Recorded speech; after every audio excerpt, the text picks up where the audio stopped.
দাউ দাউ করে জ্বলছে তুরস্কের পশ্চিমাঞ্চলীয় ইজমির প্রদেশ।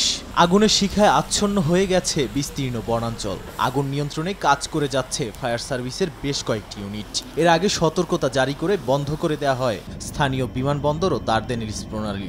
নিরাপদ স্থানে সরিয়ে নেওয়া হয় বাসিন্দাদের। পশ্চিম গ্রিসের শহর পেট্রাসের কাছে ছড়িয়ে পড়ছে দাবানল। নিরাপদ স্থানে সরিয়ে নেওয়া হয়েছে অন্তত 25টি বসতির মানুষ। আগুনের শিখা ছড়িয়ে পড়ে একটি সিমেন্ট কারখানায়। দাবানলে পুড়ে যায় বনাঞ্চল, ব্যাহত হয় দেশটির ট্রেন চলাচল। একই সময় দাবানল ছড়িয়ে পড়েছে দেশটির চিওস ও জ্যাকিন্থোসের পর্যটন দ্বীপে। আগুন নিয়ন্ত্রণে মোতায়েন করা হয় 33টি বিমান ও কয়েক হাজার ফায়ার সার্ভিসের কর্মী।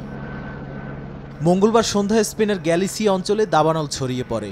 আগুনে পুড়ে যায় বনভূমি। দেশটির জামারো অঞ্চলে আগুন নিয়ন্ত্রণে আনতে চেষ্টা চালিয়ে যাচ্ছে ফায়ার সার্ভিসের কর্মীরা। আশপাশের অঞ্চলকে আগুন থেকে রক্ষায় কাজ চালিয়ে যাচ্ছে তারা।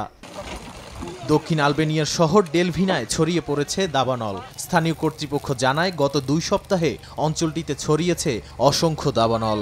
আগুন নিয়ন্ত্রণে পাশের শহর থেকে মোতায়েন করা হয়েছে অতিরিক্ত অগ্নি নির্বাপক কর্মী।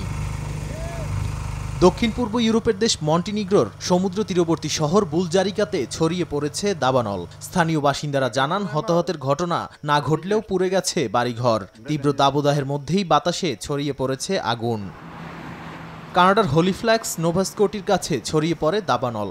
আগুন নিয়ন্ত্রণে কাজ করছে ফায়ার সার্ভিসের কর্মীরা। বিমান থেকে ছিটানো হচ্ছে পানি। স্থানীয় গণমাধ্যম জানায়, নিরাপদে সরিয়ে নেওয়া হয়েছে বেশ কয়েকটি ব্যবসা প্রতিষ্ঠান। কর্তৃপক্ষ জানায়, বেয়ার্স লেক এলাকায় অন্তত 30 একর জায়গায় ছড়িয়েছে দাবানল। নাদিম মারজান, সময় সংবাদ।